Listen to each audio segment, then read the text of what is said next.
नमस्कार, मैं श्वेता और आप देख रहे हैं न्यूज फॉर्नेशन। बिहार में शिक्षकों के ट्रांसफर को लेकर आए दिन कुछ न कुछ ताजा अपडेट जारी किया जा रहा है।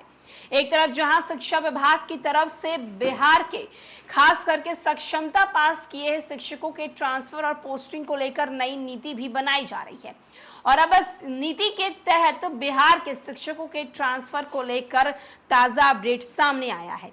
दरअसल राज्य के स्कूलों को 5 अलग अलग श्रेणियों में बांटकर शिक्षकों के पोस्टिंग और उनके पद स्थापना किए जाएंगे। दूसरी तरफ भौगोलिक दृष्टिकोण से स्कूलों को शहरी, अर्ध शहरी, ग्रामीण, पहाड़ी और दियारा क्षेत्र में विभाजित किया जाएगा। 40 साल से कम उम्र वाले शिक्षकों को पहाड़ी और दियारा क्षेत्र और सुदूर के स्कूलों में पदस्थापित किया जाएगा। महिलाओं और बीमार शिक्षकों के पदस्थापन और स्थानांतरण में भी भौगोलिक दृष्टिकोण का ध्यान रखा जाएगा।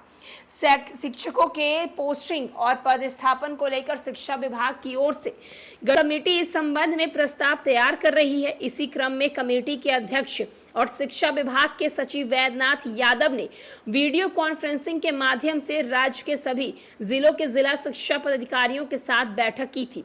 इस बैठक में टीचर्स के पोस्टिंग और उनके स्थानांतरण के प्रस्ताव का विचार विमर्श भी किया गया है। जिला शिक्षा पदाधिकारी में भी सुझाव लिया गया है। साथ ही साथ उन्हें कई निर्देश और सचिव की ओर से भी दिए गए हैं। मिली जानकारी के अनुसार गठित कमेटी जल्द ही अपनी रिपोर्ट विभाग के अपर मुख्य सचिव एस सिद्धार्थ को सौंप देगी और उसके बाद शिक्षा विभाग के अनुमोदन के बाद इस रिपोर्ट को अंतिम रूप दिया जाएगा। विभाग के पदाधिकारी बताते हैं कि कमेटी की रिपोर्ट आने के बाद टीचर्स के स्थानांतरण, टीचर के पोस्टिंग और उनके पदस्थापन को लेकर बनी नई नियमावली में संशोधन भी किए जा सकते हैं। कमेटी की रिपोर्ट के लिए की गई अनुशंसा को लागू करने के लिए संशोधन आवश्यक है। राज्य में टीचर्स के भी 3 श्रेणी होंगे। इनमें से एक नियोजित शिक्षक, दूसरा बिहार लोक सेवा आयोग द्वारा चयनित किए और तीसरी श्रेणी में पूर्व से नियुक्त स्थायी शिक्षक। इन तीनों श्रेणियों के शिक्षकों को ध्यान में रखते हुए उनके पोस्टिंग और पदस्थापन की नीति बनाई जाएगी। राज्य में कुल शिक्षकों की संख्या करीब 5.5 लाख है। विभाग के सचिव की अध्यक्षता में गठित कमेटी इन तीनों श्रेणियों के शिक्षकों को लेकर अपनी अनुशंसा करेगी। कमेटी के वीपी के राज्य के परियोजना निदेशक, प्राथमिक शिक्षा निदेशक और माध्यमिक शिक्षा निदेशक के सदस्य रहेंगे। सक्षमता परीक्षा पास करने वाले नियोजित शिक्षकों की काउंसलिंग 1 अगस्त को करने की तैयारी शिक्षा विभाग कर रहा है।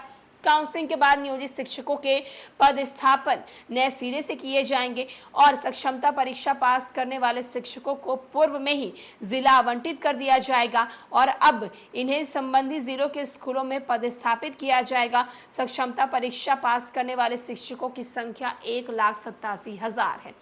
तो आप देख रहे हैं कि शिक्षा विभाग के द्वारा शिक्षकों के पद स्थापना और उनके पोस्टिंग को लेकर जो है वो नई नीति बनाई गई है और इसके लिए 5 कैटेगरी बनाए गए हैं और इस कैटेगरी के अकॉर्डिंग ही शिक्षकों को रखा जाएगा। एक तरफ जहां लगातार टीचर्स के पोस्टिंग को लेकर खबरें सामने आ रही थी और अब ये खबर निकलकर सामने आ रही है कि इनमें 5 अलग अलग कैटेगरी बनाए जाएंगे और हर कैटेगरी में जो टीचर्स जाएंगे वो उस कैटेगरी के अनुकूल रहेंगे तभी वहां जाएंगे। फिलहाल के लिए इस खबर में इतना ही।